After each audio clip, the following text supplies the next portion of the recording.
এবং প্রথমেই ধন্যবাদ জানাই পশ্চিমবঙ্গের মাননীয় মুখ্যমন্ত্রী শুভেন্দু অধিকারী মহাশয়কে। বাংলার লক্ষ লক্ষ মা বোনের কথা ভেবে আজকে অন্নপূর্ণা যোজনা তিনি চালু করছেন এবং 27 তারিখে আমরা ফর্ম দেওয়া শুরু করেছিলাম। আজ থেকে ডাইরেক্ট ব্যাংক ট্রান্সফার করে আমাদের যারা যারা অ্যাপ্লাই অলরেডি করে দিয়েছেন আজ থেকে ব্যাংকে টাকা ঢুকে যাবে।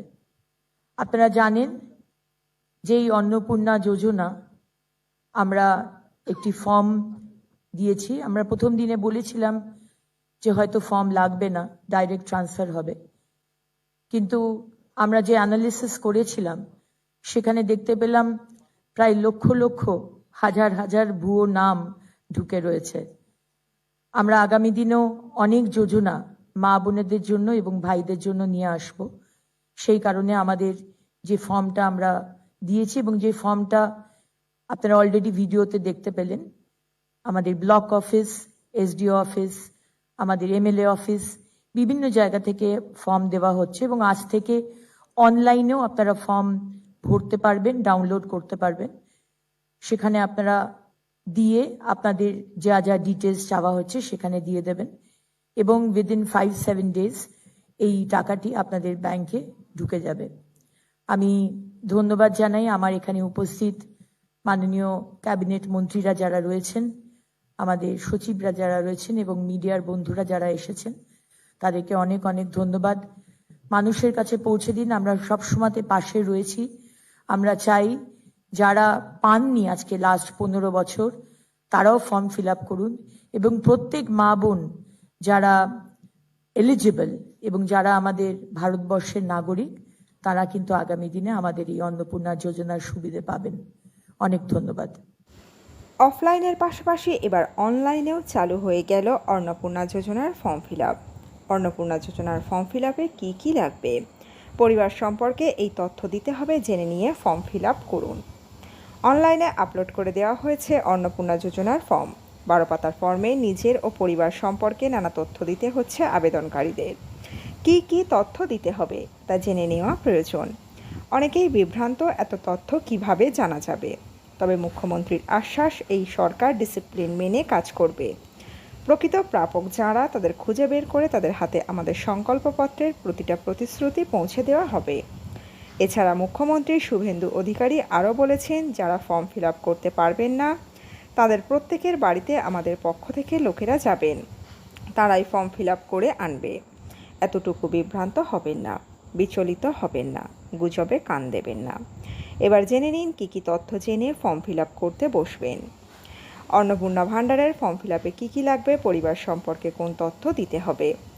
অন্নপূর্ণা যোজনার পারিবারিক তথ্য সংগ্রহের ফর্মে নাম, ঠিকানা, পরিবারের আর্থিক, সামাজিক, শিক্ষাগত ও পরিচয় সংক্রান্ত একাধিক তথ্য চাওয়া হয়েছে। তাই ফর্ম ফিল আপ করতে যাওয়ার আগে সমস্ত নথি ও তথ্য প্রস্তুত রাখা জরুরি। ফর্ম ফিল আপ করতে কী কী নথি লাগবে, ফর্ম অনুযায়ী আবেদনকারীর পরিবারকে নিম্নলিখিত তথ্য ও নথি দিতে হতে পারে। 1.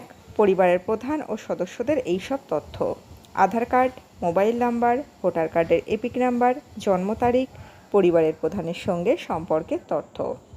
পরিবারের প্রত্যেক সদস্যের নাম, বয়স, লিঙ্গ এবং আধার নাম্বার দিতে হবে।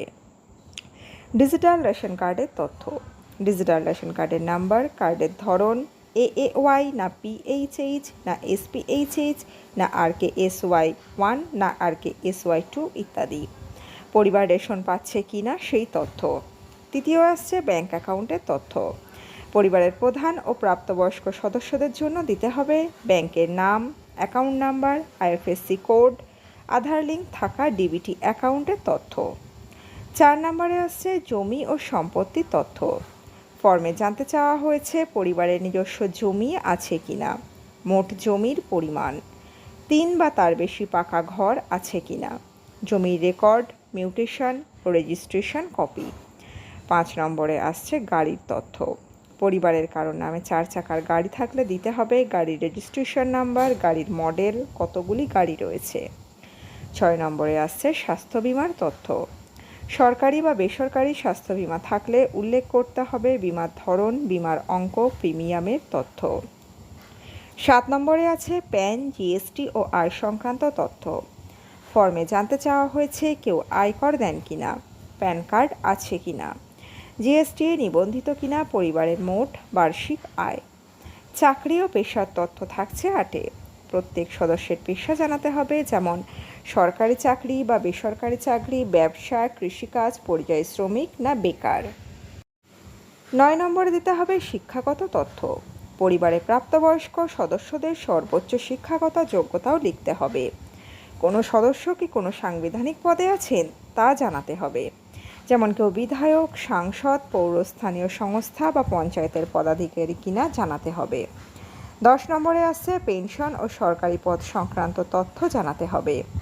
কেউ সরকারি পেনশন পান কিনা, কেউ সাংসদ, বিধায়ক, পঞ্চায়েত বা পুরসভার পদে আছেন বা কখনো ছিলেন কিনা। 11 নম্বরে আছে শিশুদের তথ্য। পরিবারে স্কুল পড়ুয়া শিশু থাকলে দিতে হবে স্কুলের নাম, শ্রেণী, স্কুলের ধরন, টিকাকরণের তথ্য। 12 নম্বরে আসছে অন্যান্য পরিচয়পত্র। ফর্মে আরও চাওয়া হয়েছে সিএএ আবেদন সংক্রান্ত তথ্য, কেসিসি, আর্শিয়ান credit card, student credit card ইত্যাদির তথ্য, এসআইআর 2026 সংক্রান্ত মামলার তথ্য। তবে সবথেকে গুরুত্বপূর্ণ বিষয়, ফর্মে স্পষ্ট বলা হয়েছে ভুল তথ্য দিলে সামাজিক সুরক্ষা প্রকল্পের সুবিধা বাতিল হতে পারে। তাই সব তথ্য যাচাই করে তবেই ফর্ম পূরণ করার পরামর্শ দেওয়া হয়েছে। ফর্মে পরিবার বলতে বোঝানো হয়েছে এমন সদস্যদের যারা একসঙ্গে থাকেন এবং একই রান্নাঘর থেকে খাবার খান। অনেকেই ধারণা করছেন এটা হলে বুঝি যোজনার টাকা পাওয়া যাবে না, এমনটা কিন্তু নয়। সরকার প্রত্যেক আবেদনকারী সম্পর্কে বিস্তারিত তথ্য রাখতে চান, তাই এই বিস্তারিত আবেদনপত্র। বন্ধুরা, আপনাদের প্রশ্ন থাকলে রাখবেন কমেন্ট বক্সে। ভিডিওটি ভালো লাগলে চ্যানেলটি সাবস্ক্রাইব করে পাশে থাকবেন।